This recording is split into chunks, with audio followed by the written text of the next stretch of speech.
What a week it's been as we celebrate the life and times of Virgil, rest in peace, our return to Dallas, Texas, and the deliciousness of Whataburger. We talk about weddings. We talk about shitty wrestling rings. We talk about Bebop being a ring boy for about half a second. And we prepare to see Dune 2 this week. Hope you do too. What a day. And as we record this, it is the end of February 28th, but this year is a leap year. And what that means is we get one bonus day of February, right? And sadly, God does not recognize that day because on the last day of February to God, he took away from us one of the greatest superstars that ever lived. And that was Virgil. And I see you got a sad face on for me, but I need you to know that there's only joy surrounding Virgil. And Virgil lived like a ghost. So we're going to talk a little bit about Virgil here to open the show. You may know Virgil as the $1 Million Man, Ted DiBiase's bodyguard. He would come out with the $1 Million Man. He would hold his money in a briefcase. They used to throw money out to the crowd. And he would help him hold his $1 Million belt, which was 3 diamond-encrusted dollar signs put together as a belt. And they teamed up for a good while in the 80s. And I actually read this morning that when Virgil was starting out, before he was with Ted DiBiase, he did a feud with Chick Donovan, who I wrestled at the age of 72 in Alabama one time. And to know that I got to be a part of both of their careers at some point when they started out, doing these early 80s feuds together. Pretty crazy. Virgil then did a lot of things. He was Curly Bill with the West Texas Outlaws, and he was, of course, one of the best NWO members that ever lived in Vincent. Because when you changed from WWF to WCW back in the day, you had to change your name a lot of the times. Like the Earthquake became the Shark.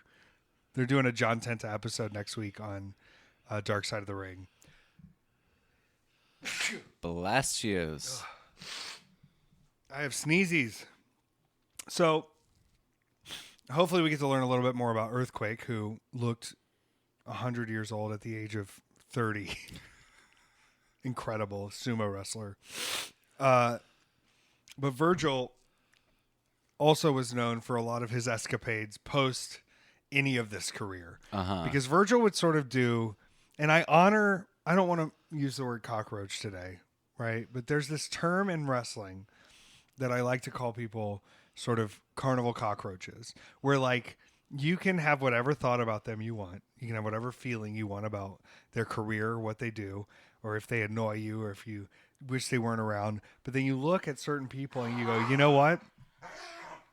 You have continued showing up. You've continued getting booked. You've continued having jobs, no matter what, no matter who's in charge, no matter who's around, no matter who the boss is, because you want that fuck money. And that's what Virgil was always going to do, is get that fuck money, because he wanted to go to Olive Garden. He needed that marinara money. He needed to go to Olive Garden and get that pasta money, that endless pasta money, that breadstick money. And he would show up at all these conventions, and I don't know if he was ever really booked, but he would take that big flyer, that big banner that said, "And wrestling superstar Virgil," that he clearly took from half of the Ted DiBiase's $1 Million Man and wrestling superstar Virgil, and he just cut it in half. And he would sit at a table, and no one would ask him to leave, and no one knew if he was supposed to be there or not. And he would convince people to give him money, and it was incredible.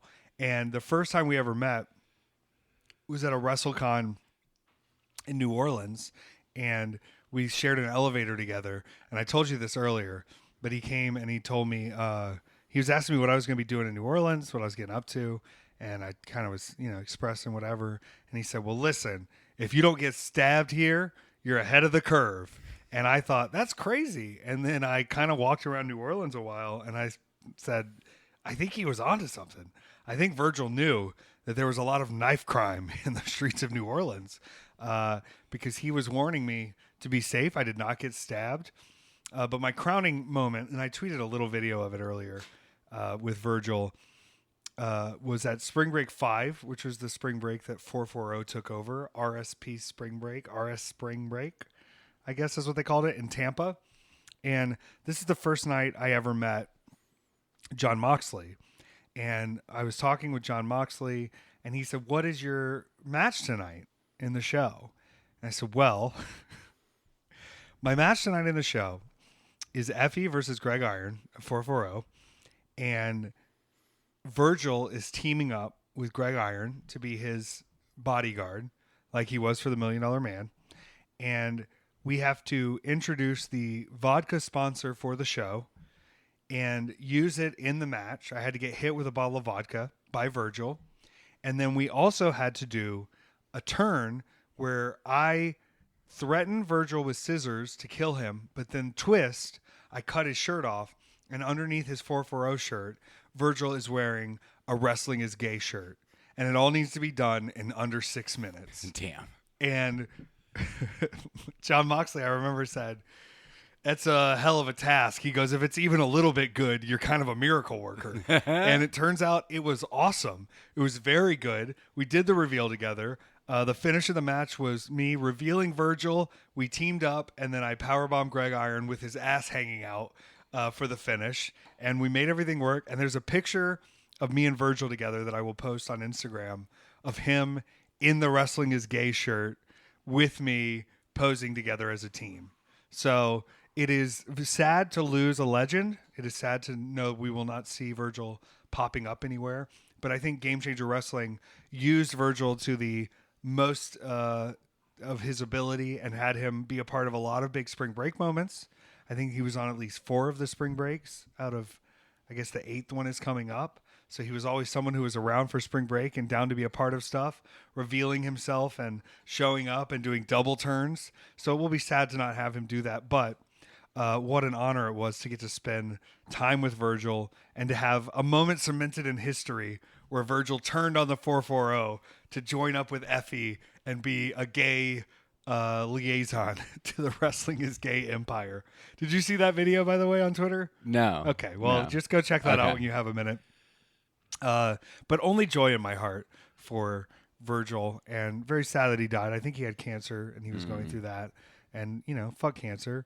But cancer doesn't win, not to be corny, but the cancer's dead now, he took it out suicide bomber style, baby. So I don't think there was a bomb, but you get the point. R.I.P. to Virgil, R.I.P. to Vincent, R.I.P. to the fuck money. And I'll tell you what, I read the news today, and I've never been craving Olive Garden more in my life. I'm so excited to go get Olive Garden. I might force AJ to go get Olive Garden with me later. Unlimited breadsticks, salad, family, pasta, family. Speaking of family, guess who's back? The reports were not true, and Vin is back for Fast 11. Okay. They're moving forward. We don't know if it's not true, but we do know that Vin Diesel doesn't give a shit. Okay. And they're making Fast 11, and The Rock will be there. And we honor and respect The Rock for beating up whoever was mean to Rebecca Ferguson. Because we love Rebecca Ferguson. Fuck you, Jacob Tremblay. Fuck you, Jacob Tremblay, for being mean to her. She's beautiful. Look at her bone structure. Look at her accent. She's just one of the most gorgeous accents. We're just sick of people being mean to Rebecca Ferguson. Yeah. Jacob Tremblay, it's on fucking sight when we see you. Well, I mean, we actually do know that he did make her cry because apparently that death scene when they were shooting Dr. Sleep, all of the adults on set were like extremely unhappy, extremely unsettled. Oh. That was one of the only things they had to cut from the movie was they had to chop a couple of seconds off of that because their audience were basically turning on the movie because of like how horrible this child death was. Well, I'll say this. Children, I think this is controversial. It's better when children die, right?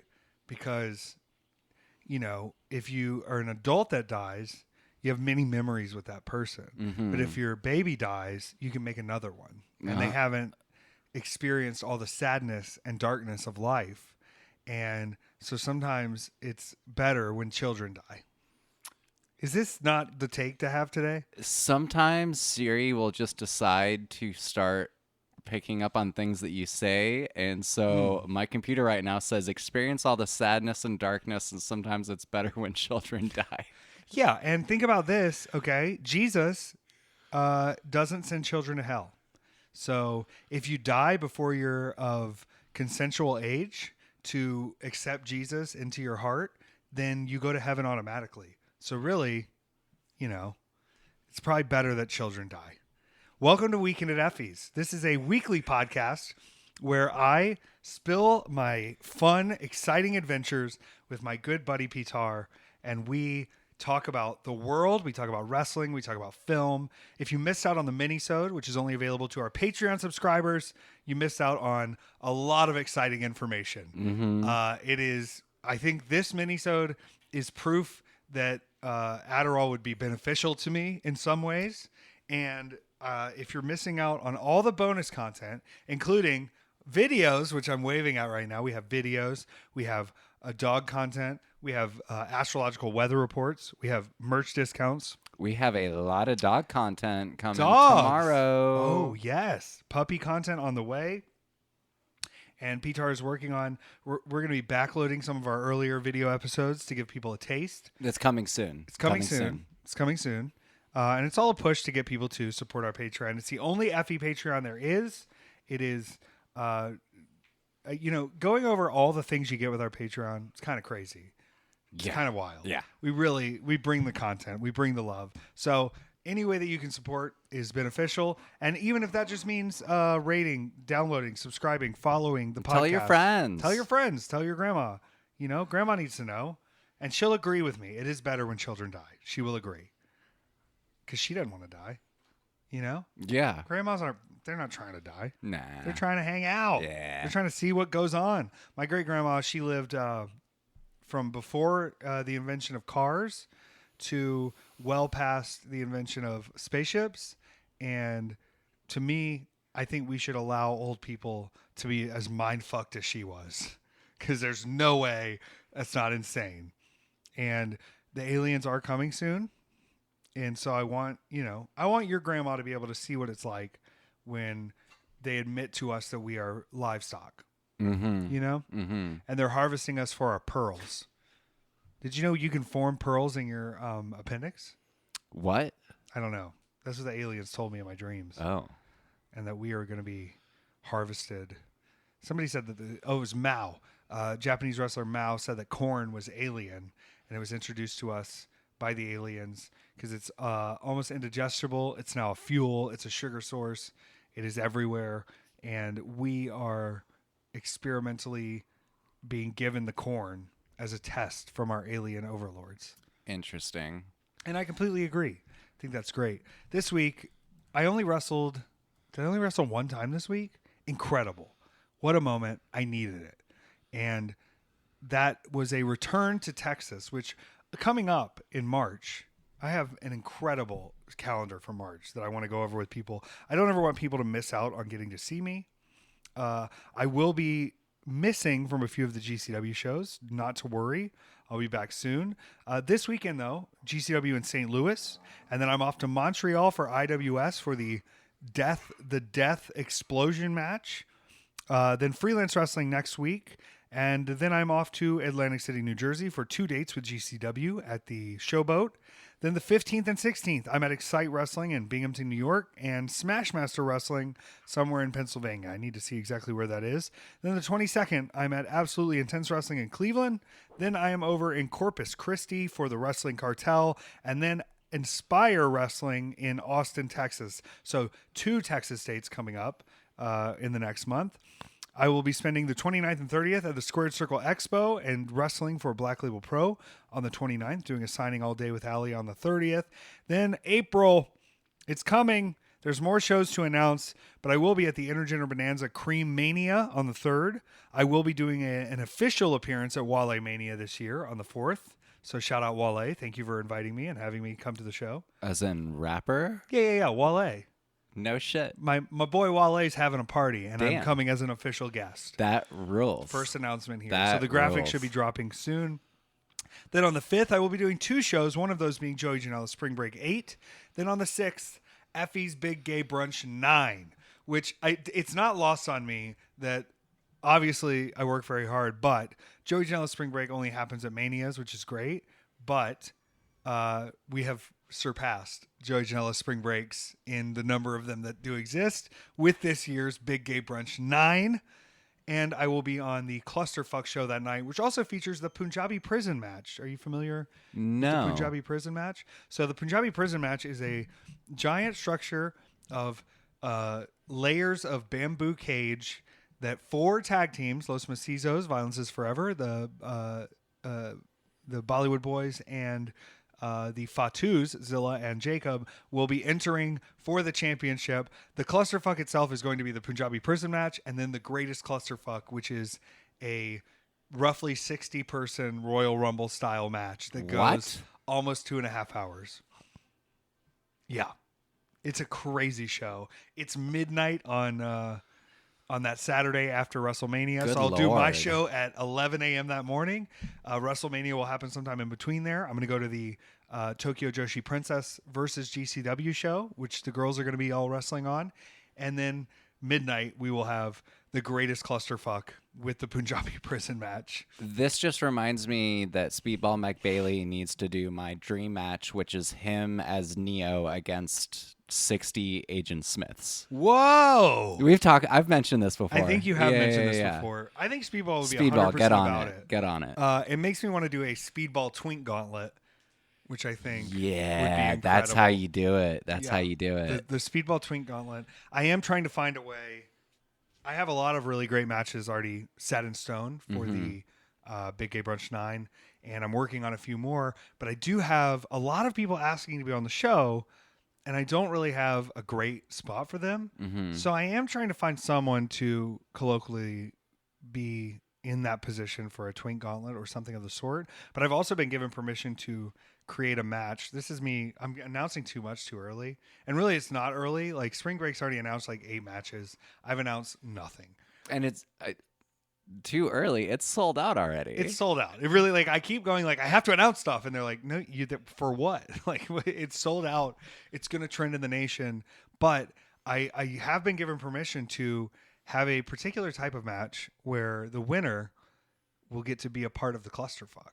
Okay. So by winning at the Big Gay Brunch, you are going to be on another GCW show that day. So we're doing like a golden ticket, America's Got Talent It's style. a golden ticket. And originally I said, Brett, I want the winner of the match to be responsible for the future of Big Gay Brunch. And he said, shut up.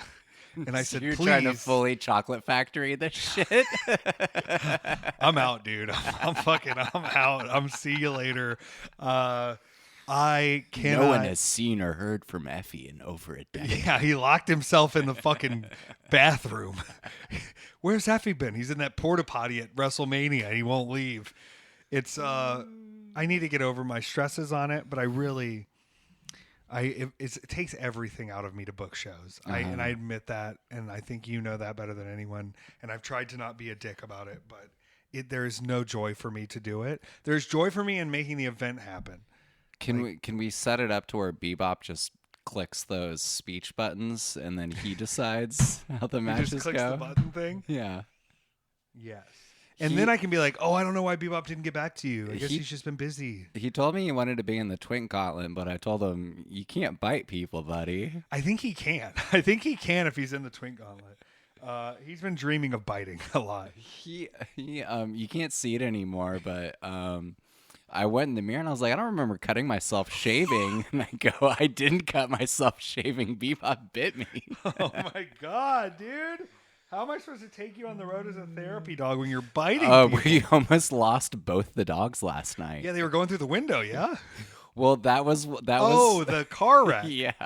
Yeah, he's not really scared of cars, and she's along for the ride. Yeah. She's like, whatever, I'll follow you, Bob. That sounds good. What an angel. They are both very precious and sweet today. I'm having a wonderful time. Don't sniff his dick. You can kiss me. You can kiss me. Either way, I'm gonna make it happen. I'm sure I will feel closer to the show that I'm happy to be there. But yeah, it's a little bit of a test.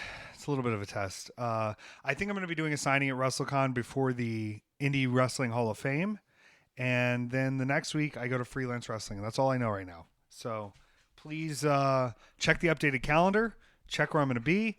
But this last weekend, GCW made their return to Dallas, Texas. Now, we've been to Dallas a couple times, and one of those was for the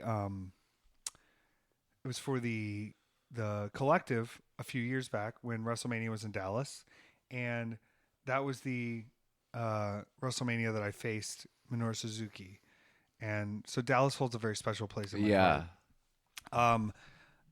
You know, when I only have one show in a weekend, these podcasts get a little off the rails because we end up talking about everything else because I'm not really worried about getting the information out. And I went to Texas, Petár. That's where I'm at. Went to Texas, immediately landed very early in Dallas Fort Worth, and went with Cole Radrick to immediately get Whataburger. And we went to the Whataburger in a gas station because it was the closest one. And Cole, he doesn't eat sauce. Yeah. So I'm aware of this. He just got the chicken tenders, and I got, when I was working at 2 Men in a Truck in Florida, there was a lot of Whataburger around. And I will say, when I left Florida and moved to Atlanta and there was no more Whataburger, since I couldn't buy honey butter chicken biscuits at 7 a.m, I immediately lost like 15 pounds because they're the best chicken biscuit sandwich in the world. The chicken is good, but then it's covered in honey butter and it's on one of the best biscuits around. And their large drinks they physically don't fit in your car cup holder. They are so large. And this is Texas, so it's like, I think they're even larger. And I got that honey butter chicken biscuit, and I was just like taken back in time, reminded of how perfect my life was when I was at work every day at 7 a.m. and just full of honey butter chicken. And then remembering that I had to work at that job and fuck it. Never again. Never again. This is why I have miscreant hair, because I want to make sure I don't convince myself to go work at a real job. I have to work very hard to maintain looking like an irresponsible piece of shit. You know, if I want to live like this, I better keep it rolling, because if I don't, I am fucked. And I'm going to have to work for someone and take direction, and I can't do it. I just won't do it. But the reason I bring up this Whataburger is the employee at the Whataburger saw the Scott Hall sweatpants that Cole Radrick was wearing. And Scott Hall is a professional wrestler. I don't know if you're familiar. Also dead, R.I.P. And we just started talking about pro wrestling, but he was just a WWE fan. So he only had knowledge of WWE and was just like, oh, do you guys like wrestling? And we just had a full conversation with this guy about WWE and everything going on and Drew McIntyre and all this stuff without any knowledge that we were actually professional wrestlers. And it was kind of like the most refreshing thing possible to be like, we're just talking as fans here, and you have no idea that we're going to go. He didn't ask us why we were in town. He just kept talking to us about WrestleMania, kept complaining about The Rock. I was coming in to mess up Cody's story, and was talking about how Heath Slater needs to make a comeback because he's the only 3MB member that doesn't have a championship run. And I have a 3MB Drew McIntyre foot tattoo that I just kept to myself at that point, because I was like, I'm not pulling my feet out in the Whataburger to show this man that I have such great respect for Drew McIntyre that I have him tattooed on my body forever, for all time. And my grandnieces and grandnephews will wonder why does Uncle Taylor have such bad tattoos? And it'll be because I love this fucking business, okay? Because I love this fucking business. I care about this fucking business.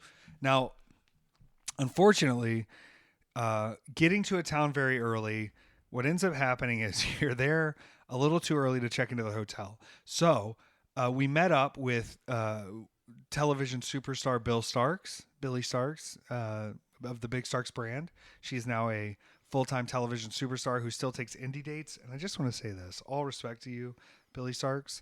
If I was getting a full salary working for Tony Khan, I would probably not take indie dates. And she then told me that the office was a little concerned. I hope I'm not getting anyone in trouble. They go, what's up with this match you have with Jimmy Lloyd? Are you going to be okay? And I said, this is so awesome, because not only are they acknowledging the existence of Jimmy Lloyd, they are also acknowledging that he makes them nervous. When in reality, like, There's no safer person to have a match with. If anybody's getting hurt, it's Jimmy Lloyd, not you. Yeah. You are going to be fine, and which they were. They were absolutely fine. Everything worked out just fine. Consummate professional, Jimmy Lloyd. The most professional, with my favorite quote, which was, I have to be careful. When I wrestle too good, it gets people signed who aren't ready to be signed.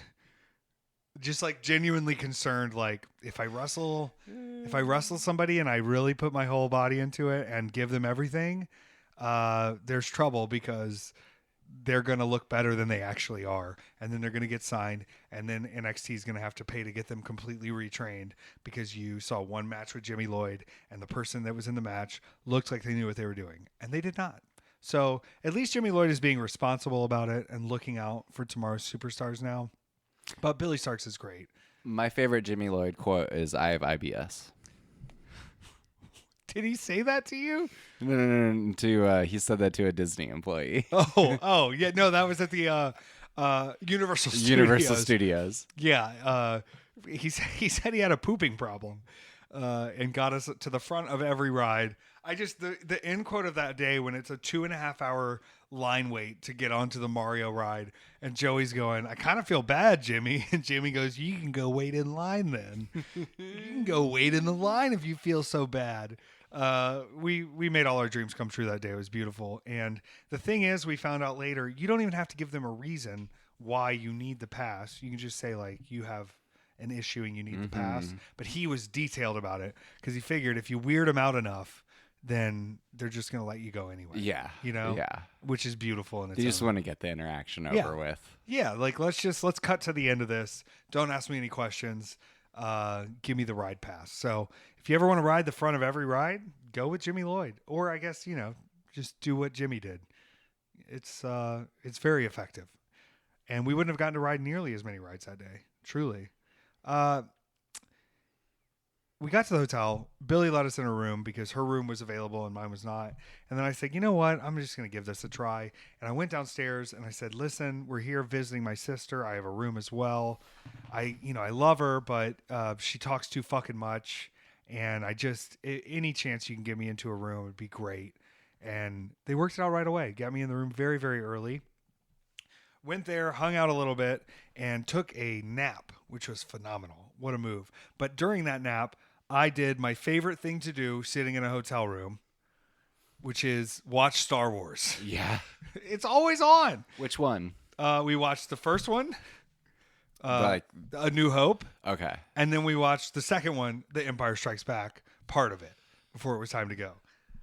I will say I can tell Billy Starks has been at TV because it was about like 4:30, and she was like, we have to go. And I was like, the show is at 8, Billy. She's like, we have to be at the show earlier.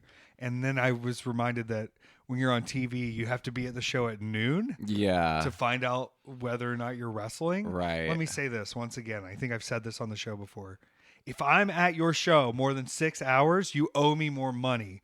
There's zero reason for me to dress up to be at your show, for me to be there super early, unless I'm getting paid to be there super early. And y'all don't even know if I'm booked tonight, and you want me to show up and hang out. Losers, the lot of them, all of them. Sorry, I'm not trying to get Billy in trouble. I'm really proud of Billy Starks. I would never take that path. It would make me, I don't want to say I would become a terrorist, but I would not be in a happy position if I had to be somewhere at noon, not knowing whether or not at 8 o'clock, 9 o'clock, 10 o'clock, I was doing anything at all on the show. When I wanted to become a wrestler, you know what I wanted to be? A wild, outlaw, crazy person. And I wanted to be so good at my job that the only time that I'm on time or not on time is if I walk out when my music hits. And the only time I'm dressed up is when I'm in the ring having my match. And if you're worried about anything else I'm doing during the day or where I am or if I'm taking direction from anyone, you're wrong, because I'm good at my job and I'm going to show up when I fucking want. And I'm going to leave when I want, and I'm going to do my part in the show, and it's going to be great and exciting, and the people will love it. And everything else, you better keep your goddamn questions to yourself. And sorry that that's not the future that a lot of these wrestlers are going to be dealing with, where they go, please, sir, can I have 5 minutes? Can I please have 5 minutes on the show? I've been here since noon. I've been waiting at the catering for 3 weeks. Can I please have a spot on the show? Yeah, that sounds really awesome. Sounds like a real cool job to have. Oh, yeah. Go beg for it. Go beg for your bread, Oliver Twist. Can I please have some sludge? Can I please? It's just embarrassing that that's what this has become. That's the top notch of being a wrestler is going, please, sir, please, I would like to be on the show. Sorry for people who have speech disorders. That wasn't very kind of me. But in my head, this little begging version of yourself that sits around catering in your fucking button-up shirt and khakis trying to look professional. Ugh. Imagine dressing up so they think they have control over you before you even get on the show. It's embarrassing. All right, well, we're in Texas, and she went to the show very early, but the rest of us indie losers were like, we'll get there when we get there. And so me, Cole, who else was with me? John Wayne Murdoch and Violence is Forever. We all hop in the car and sit in Dallas traffic for a fucking hour. We probably should have left early. It was very, very crazy getting 20 minutes down the road is what it should have been to the venue from right by the airport to Gillies, which is a famous Texas hangout with a cool sign. Now, Gillies had 2 events going on that night. One was MMA fights, and they started a little earlier than the wrestling show, and the other was the wrestling show. And as we pull up and I'm trying to explain, we're in the wrestling show, and she hands me the MMA poster and goes, which one are you? And I was like, no, the other show. And it's hard to be like, no, we have planned finishes, and we're trying not to hurt each other. No, there's another show happening here tonight. Are you familiar? And we're pulling up, and there's just like MMA dudes everywhere, and we're walking into the other part of the building. They have like the separated half. But I will say the ambulance that came later that night wasn't there for our show. How about that?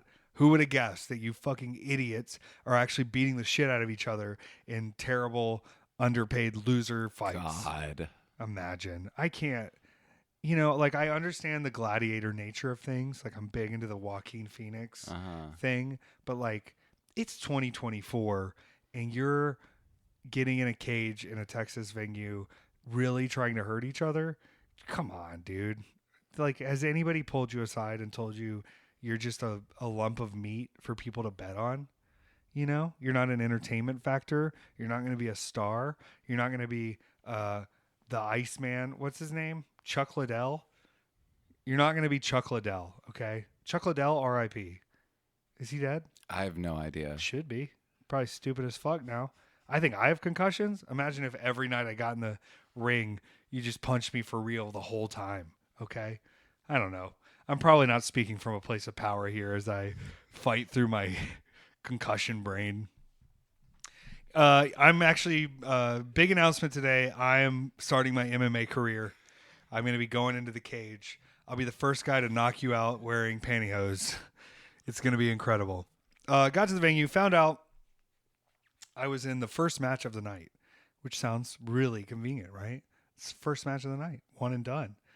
Well, I had to hang around all night because my sister, Allie Catch, was in the main event with Mance Warner. Yeah. So I was like, I can't leave the show and just leave her hanging in case things get wild. And she was like, don't worry about me. I'll be fine. It's going to be okay. We're doing all right. And I said, okay. And so I just said, I'll hang to the side. So I was just hanging out with Cole and Nick Gage and Gringo Loco and Microman, my homie Microman. Incredible. Dude, he's just the coolest dude ever. And when he fist stabs you, you're just like, damn, am I cool too? It's awesome. Gringo gave him a tombstone pile driver, which is where you get dropped on your head, and he only came down to Gringo's belly button, so it didn't work, which is awesome. I'm glad he I'm glad he plays along with it a little bit. Yeah. But he did still do some cool stuff. The people were completely into it, and it was wonderful being back in Texas. Now, into the night, though, it was a good thing I hung around. Because have you ever seen those garden shears? Yes. They're big sharp scissors. Yeah. Well, after a long time, they're having a bull rope match, so they're attached to each other by a rope. You can watch this on Fight TV if you want. It's pretty crazy. It's time for my next physical. It's time for my next physical. I just found out. I got a text message. So you're attached by a bull rope. I'm not going to get a physical right now. Let me tell you a secret. That's not going to end well. And all that was fine, and Allie was doing really well, really badass. But then he pulled out the scissors, like he was going to cut her throat open. So I said, all right, well, let me run out there. And then I got stabbed with the scissors by Allie accidentally. Oh, Long story short. And then Mance took over and handcuffed me to the ring. So I couldn't, like, assist anymore. Like, I was handcuffed to the side of the ring, which is not good. But then Allie's mom got in the ring. And then she got stabbed too. Oh, fuck. Yeah, so that was not good. But, you know, we did go off the air and some things went down. And luckily, Nick Gage kind of came in. And we all taught Manser a lesson. But the real lesson of the story was that Allie's mom took her leg off. She has a fake leg. And then we beat the shit out of Mance with the fake leg, which was awesome. Now, you might be thinking, if you know Effy history, I've also had my face beaten with the leg. And at the end of the match that me and Allie had in Dallas one time, I had to kiss both Allie's boot and her mom's fake shoe of the leg to show respect, because that's a respectful way to honor someone in wrestling, is to kiss their boot, to admit that they're better than you. And that's how, you know, me and Allie really bonded more than everybody. People thought we were going to explode, but Bussy is fine. And I tried to help, and I couldn't. Luckily, Alec Price, these Boston kids, they're fucking nuts. Cole came over, and he was trying to help get the handcuffs off. And then Alec Price came over, and he keeps a lockpick in his... Sweet, these were actual handcuffs. Yeah. But I mean, it's like a fucking cop now. What is going on? I don't know. I don't even know where he got them. Obviously hanging out with law enforcement if he just has access to handcuffs. Yeah, I bet he thinks Blue Lives Matter, which, let me be clear, they do fucking not. Oh, I saw a combination Black Lives Matter, Blue Lives Matter flag in our neighborhood last night. What? Ugh. Yeah. Our landlord has the thin blue line bumper sticker, of course, which makes me not want to talk to him ever. I love. So he was here fixing our dryer yesterday, and was here for like 12 hours again. Yeah, this is something where you could have called someone and they would have fixed it in roughly an hour. And he was here all day. When he left last night, you texted him in our little group chat, "Thanks for this speedy fix." And he texted back this morning a sunglasses emoji. It's just like, oh, you are a fucking idiot. You have no idea we're making fun of you. We're making fun of you for taking 12 hours to fix the dryer. Oh, what a joke. What a joke it is. Either way. I mean, he does fix the stuff at least, but he demands to do it on his own, and he's 100 or 300 years old, something like that. Yeah. So it takes him a while to fix stuff. Like when our basement flooded, and he just like was wading through the water all day. It's pretty crazy, pretty weird. I had a dream the other night. I've been taking dream gummies again. I had a dream the other night that I came home, and you were yelling because they were going to turn this under part. They were trying to build a coverage around it, and it was going to be another apartment here. So we were going to have to go through their apartment to get to our laundry, and they were like constructing it, but they hadn't told anybody. So I hope that doesn't happen, but I don't know. Weird. Also, our neighbors don't take their trash out. No. And I'm not taking it to the street. No. I took our trash to the street, and it got emptied. And I'm not taking your fucking trash to the street, you losers. Also, there was another piece of poop outside today. That is not from either of our dogs. Our dogs, we clean up after. Mm-hmm. We pick up the poop. Mm-hmm. You have bags. They're cheap. Takes 2 seconds? 2 seconds. 2 seconds? 2 seconds. It's incredible. It's annoying. We finished the show. Finally get out of there. Sadly, it took me a while to do merch. If you missed me at merch, I'm sorry I wasn't out there until very late. Also, new items are up on effylives.com as They will be up later today, but I'm imagining by the time they hear this, they are up on the site. A lot of Philadelphia-themed merch for the Mania season coming up, and a new Bussy shirt that I'm very excited about. We're doing a Stussy rip. Okay. But it says Bussy. But it's the Stussy logo. Is it Stussy or is it Stussy? I think it's Stussy. No, it's Stussy now. Stussy? Yeah. Oh, yeah. Let me guess. You play with your wife's pussy? Yeah, I'm sure. I'm sure you fucking play with her pussy. Ooh. Yeah. Oh, yeah.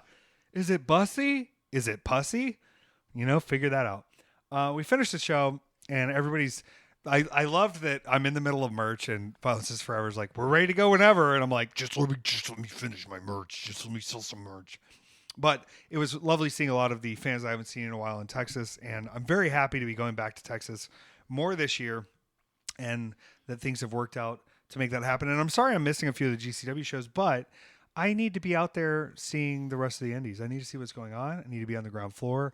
Doing RCW a few weeks ago and doing a seminar there, I was very excited to just sort of see how the indies are on the come up. I don't ever want to be removed from what the next thing in wrestling is. I always want to be paying attention to what's on the come up. And so I'm going to get out there and just see what's going on. Plus, I got to be on a poster for AIW with Demolition, and they look like gay leather daddies because the people in the 80s designing the costumes were into the gay culture. Mm-hmm. And so this is just like two 60-something-year-old men who wear face paint, who wear leather like harnesses that are on the same poster with me, and it looks fucking real gay and exciting. We left the show, and of course, what's open? The only thing that's open, Whataburger. But the first one we went to said it was 24 hours. It was not. It was closed. So I said, guys, we're going to another 24-hour Whataburger. And I once again was reminded of why it's not good for me to live near a Whataburger, because I got a double Texas patty melt. I got French fries. We got wings. And I got my favorite item, the cinnamon roll from Whataburger. Ooh. Holy shit. It's so big and fluffy, and the frosting and deliciousness. And we went back and hung out a while. And this was now going to the airport, my first time getting to be super fucking premiere.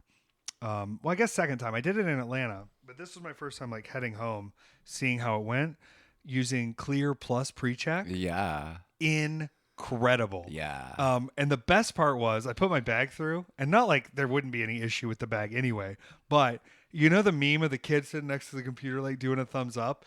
The guy that was watching the x-ray was clearly like pretending to watch the x-ray, because it's like, you have Clear and pre-check. Like, I really don't give a fuck. Yeah. And was just going, nodding his head, just like, no, yeah. And you don't have to take your shoes off anymore. Which I like, what have I been doing my whole life? Why did I wait so long to get pre-check? It's insane to me. One time I was in the car with Ricky Morton, and I was telling him about pre-check, and I still didn't have it.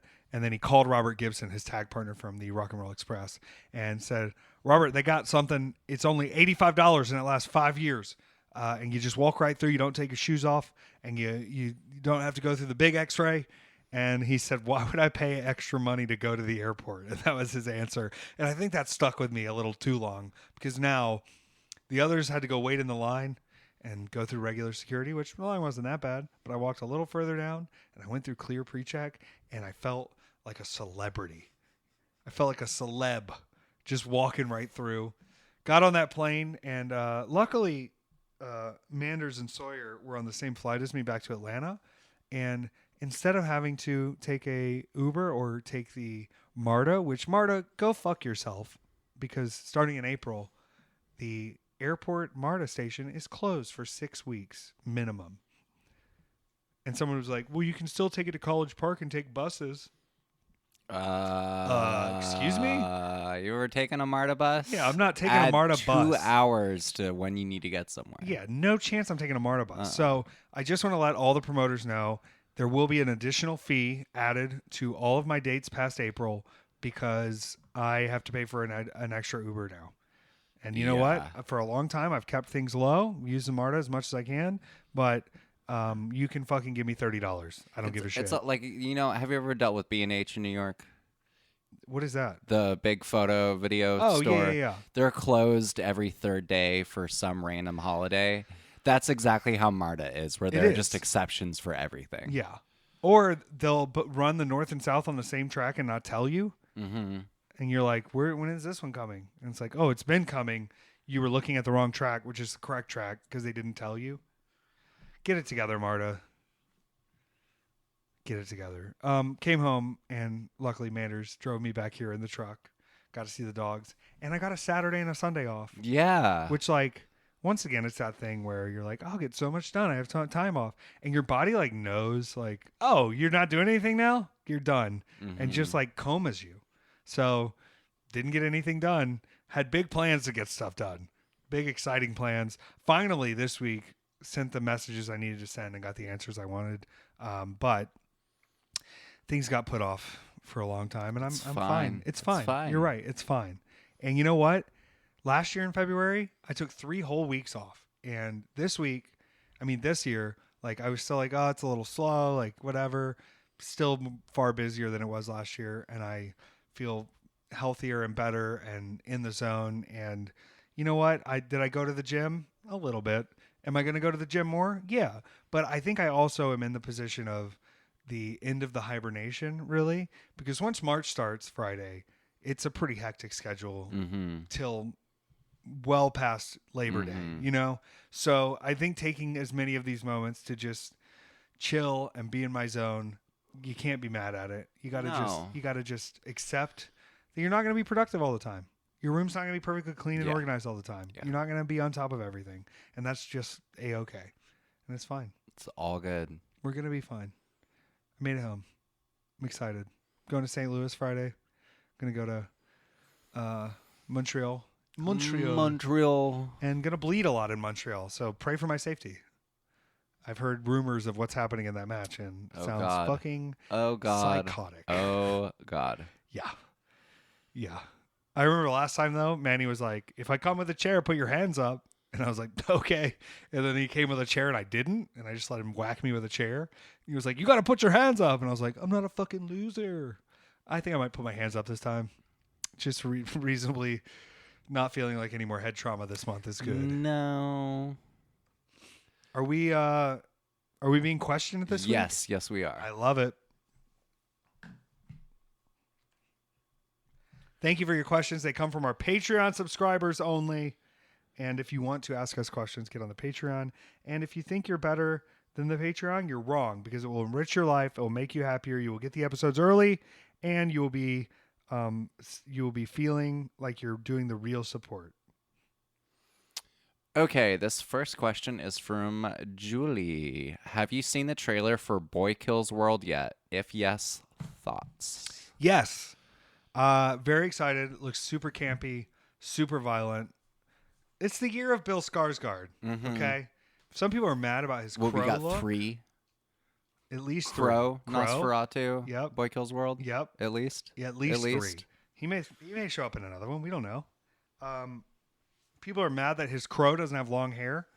I'm gonna trust Bill Skarsgård. I'm gonna let him be his own crow. I think he's the best crow because he's alive. Oh, Brandon Lee's dead, bitch. How about that? Yeah, the people are like, Brandon Lee's the only real crow. Guess what? The only reason y'all think Brandon Lee is so cool is because he didn't spend the next 10 years making shitty B versions that played off the popularity of him being the crow. Yeah. All right? You went out on top, okay? And Sting's last match is coming up, and I just want to say that once Sting has his last match this weekend, he will be stung. Like police Sting? No, like Steve Borden, like the man they call Sting. After the Crow movie came out, he was convinced to change his look to that of the Crow. Huh. And so he, for 2 years, hid in the rafters. I've never seen The Crow. What? I've never seen The Crow. What? Never seen it. Very good. It's we can watch it. Okay. It's on Prime. Okay. It's very good. Well, But yeah, Sting based his whole character in wrestling. Gotta watch Roadhouse. Yes. And Gyllenhaal's not going to yell at you. It might have been Gyllenhaal yelling at Rebecca Ferguson. We don't know. I'm a big fan of Jake Gyllenhaal, but if he's yelling at Rebecca Ferguson, friendship ended. There was I don't remember what it was. There was some old Gyllenhaal movie that popped up on Mubi where it was like pre-Donnie Darko, like just when he was had real twink energy. Like a teen. Yeah. Oh, ooh. 19 is twink energy. Yeah. How old was he supposed to be in Donnie Darko? Like 15? You're right. Yeah, he's like a kid. So like I don't. Okay, this is from Auntie Collins. Here's a wrestling question. Which wrestler's parents would make a kick-ass wrestler? My money is on Mama Catch. I think Mama Catch is a top of the list wrestler. She really she knows her shit, and she was prepared to do whatever it took and was not scared to get stabbed by scissors in the head. So I have to say pretty tough. I will say I think Billy Stark's parents, Mouse and Rebecca, would be a great tag team. I was reminded of how many wonderful seminars they put together during COVID, how much they care about wrestling, and how quick Mouse and Rebecca are to threaten to beat your ass if you're messing around. So I think they would be great as well, Billy Stark's parents. And obviously, Brogan Finley's dad is Fit Finley, and his name is Finley, and he likes to fight. So clearly, he comes from a history of wrestlers. His father's a proven wrestler. I would not mess with Fit Finley. I'm sure there's a lot of other great answers here, and a lot of other wrestling parents that would do well. That I can't think off the top of my head, but I think that's a good little trio of parents to start with. You know, I think that's phenomenal. Okay. I turned down a job where I would be paid in vegetables. The celery was unacceptable. God damn it. Thank you, Heather. Incredible. You're going to make me lose my mind. I love it. As long as the dad jokes keep connecting to my brain, I think I'm okay. Yeah. Could I do well in the SAT? No. But will I laugh at the salary reference? Mm-hmm. Yeah, absolutely I will. Okay, this is another one from Auntie Collins. I need advice. My fiance and I are eloping in a month. Congrats. My mom is asking questions, but I don't want her to be involved on my wedding day. My brother is flying in. What is the least dramatic way to tell my mom I don't want her involved on my day at all? Ooh, the least dramatic way. Part of me thinks you just got to peel the Band-Aid, because in 10, 20 years when you're living with your, significant other, you're going to be not necessarily remembering the time you had to tell her no, but you're going to be remembering if you didn't and she got involved with everything. Yep. And ruined the day for you. So it's almost like I suggest having the discomfort now versus living with choosing not to make it a little uncomfortable at this moment. And now your big moment has that stain on it kind of the whole time. Yeah. Sadly. And that is a little dramatic, but it might be the only solution. But it's the no matter how well you are able to package the information, it's still not. It's not going to go well either way. It's not going to go well either way. Yeah. If anything, let me just give you a bit of my experience as a wedding photographer, just to encourage the decision being made. One of the last weddings that I shot, really expensive wedding venue. They basically paid for, all the bells and whistles. Yeah. Premium everything through, and somewhere that I shot frequently enough to know, y'all spend extra money on all of this shit. Got through the entire day and everything. Took the couple out for one more portrait session. Get done with the photos. The bride pulls me aside, looks me dead in the face, and goes, "This wasn't for us, was it?" And I was just like, "No, it certainly wasn't. It was for everybody else." And she didn't really say anything after that. It was just disappointment, and you could feel the disappointment. And there was no way to push or move that feeling anywhere. Yeah. It was just like, it sat in the room. I'm sorry, I'm sorry. And there was a lot of weddings that I shot like that, where it was like everything literally would have been perfect except if your parents were here, I found out, I hope my mom isn't listening to this episode, I pretty much found out my parents were getting divorced at my brother's wedding. That was that was a real interesting day, I got to tell everybody. But, it's your wedding. You got to make the most of it. Also, I remember when my aunt and uncle got married, the wedding almost got ruined by a raccoon because it ran onto the beach and tried to run up her dress. And there was a big kerfluffle about that. So very interesting stuff. Whatever happens on your wedding day. It's real. Yeah, it's real. Yeah, I was in Key West. Oh my God. Yeah. It was a wild time. Jesus Christ. Learned a lot that weekend. It's your wedding. It's going to sit with you forever. And it's your wedding. Your wedding. Yeah. Recently, AJ's told me he's not going to have a wedding if we can remain domestic partners and marriage isn't real. So I think we're okay right now. But it's going to save us a good bit on the wedding expenses. I don't think he liked that I said that we should be selling tickets to the wedding. This is an event. We should be selling tickets. I saw another wedding recently that was like they were charging everybody $40 a head to come to the reception instead of asking for gifts. Loved it. Because here's the thing. I'll pay $40 to be at the reception with people who are also willing to pay $40 and not the people who weren't. Yeah. You know what I mean? Yeah. Like it's almost like keeps the riffraff away. Also, I don't think children should be at weddings. No. But I do like when like you dance with the kids, you know, like I was dancing with my niece at one wedding and there was a great picture. It does well on Instagram, but I don't like being around them very much. And they don't understand. No. It's if like again deeper in I would go to these stupid fucking wedding industry meetings and like professionals in the industry. You know what the majority of those meetings were about? How to drain more money out of people getting married. Yeah. We're taking you at your emotional fragility because of your love and trying to squeeze all the money out of you. It's like, they would blast stuff around like, this percentage of couples go over budget. Here's how we help you help them go over it. It's just like, good Lord. I do think Lucy would make a really good flower girl. I think she would too. And I think Bebop as a ring bearer would be hilarious. Yeah. Because there's no way he would give the ring back over. Sorry, one more wedding story just to please. tap all of this out. Some of the best weddings that I went to and then photographed were over the pandemic, where it was 8 to 10 people, close friends and family, really small events where it was very personal, very particular. And I had one of those that honestly would have been a perfect day the entire way through, except they let their parents use their preacher, who used that opportunity to talk about how marriage is between a man and a woman. Oh. And then went down that road for about 20 minutes. And it's just like, dude, there's 8 people here. Like, who's this? I don't think you're convincing anyone here. Who's this for?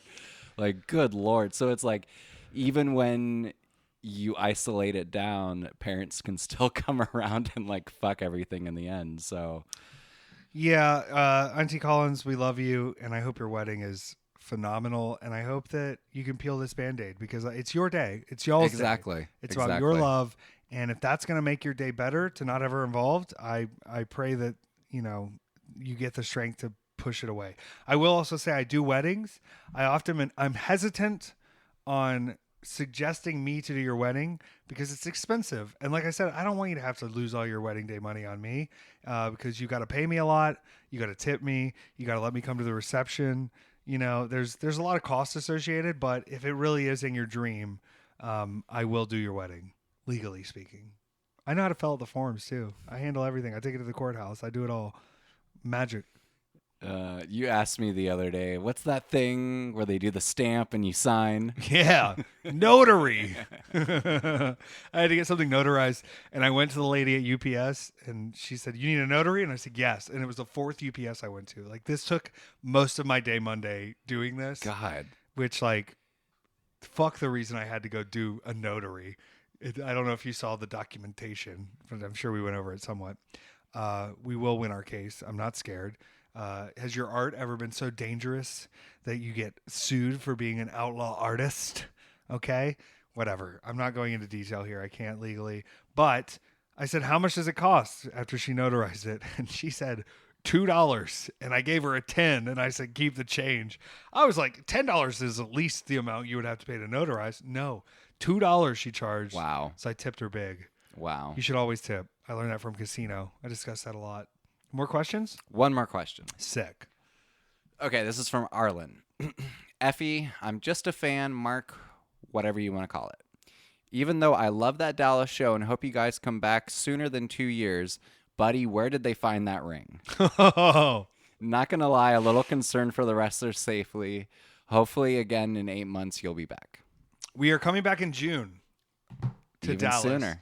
And I think we will be getting a new ring. I do want to say, in indie wrestling, I love the different venues we can wrestle in. It makes me feel like we're in Def Jam Vendetta. There's always a different background. There's always a different view. I think back to during COVID when we had the show on the boardwalk and you could see the ocean and the helicopters in the background. Like, it felt very Street Fighter, kind of like Tekken-y. But when we go into town, the same way, like if we were a touring band who borrowed equipment from the venue or something, we are getting someone else to bring the ring. So you don't always know what kind of ring you're going to get. And that means size, that means stiffness, that means ropes. I went to the top rope, I think twice in this match. And both times I was like, I might die. It was very scary. And you can't always guarantee the ring you're going to get. And you're right. It was very dangerous. I was glad I didn't have to go on the top rope as much as, like, say, a Gringo Loco did during the show. But every time I went up there, I was like, oh, my God, this is not good. It's scary. You make do with it. You give the people the show they came to see. But also, yeah, you're right. That ring was a little bit dangerous. I'm hoping we make some ring changes for Dallas in the future. But if we don't, you know what? I'm going to make the most of it, and I'm going to use the ring. But, yeah, I was scared. I was frightened. And you don't know. This is going to make people think I'm a diva. I don't get in the ring until my match, which I should, like, go test the ring out and feel it out. But also, like, I don't like calling in the ring because it makes people start thinking of stuff that they want to try. And I don't think when we're doing the performance, it should be try mode. It should be like, what are the things that you do well? Mm-hmm. And when we're in the ring calling it, people get excited and want to do things, you know, that they maybe wouldn't have called if we were just to the side going, hey, what are you going to do in this match? Right. What are the things you already know if you're not in a ring thinking about it? But yeah, the first time I got in the ring was when I entered the match. And boy, really changes the way you're going to handle everything. I think it was of a larger size. Like, I think it was at least an 18-foot, which is nice. I watched a match Monday on the stream that was in one of those 14-foot British rings. And you're just like, they hit the ropes and then they're on the other side of the ring. You know, like it can be a little confusing to figure out what ring you're in, but we made it work. We were safe, and luckily we are adaptable. We make that happen. You know, the TV stars, they work the same ring every night. They work the same ropes every night. They work the same, you know, size every night. In wrestling, where I am, it takes the adaptability, and sometimes the ring is not perfect. I also have worked much worse rings. One time I worked a ring that we were in a 6-person match in Georgia somewhere, and the ring was being held up on one side by a car jack, and we were told to be careful and not hit the ring too hard because it might collapse. Oh my God. And, you know, the professional in me now says don't get in that ring, but back then I wasn't quite as over as Effy is now, and I did my best to have that 3-on-3 match with the car jack holding up side of the ring. So it could be even worse. It could be much worse. I've wrestled in worse. I've wrestled in rings where the ropes have snapped. I've wrestled in rings where people have fallen out of them because they've broken. I've wrestled in rings that are very painful to fall on, or the boards are coming up. Yeah, it's a guessing game of what kind of ring you're going to get out there. And you just got to be ready for anything. There's no more adaptable entertainer than the indie wrestler who has wrestled all over the world, because there's no way to predict what you're going to get. And we got what we got. Shit. What a time. weekendateffys.com. Sign up for the Patreon. Thank you for supporting us. And we'll be back next week, as we are every week, because it's there's always a new weekend at Effy's, right? And that's it. Go see Dune 2 and watch Rotting in the Sun.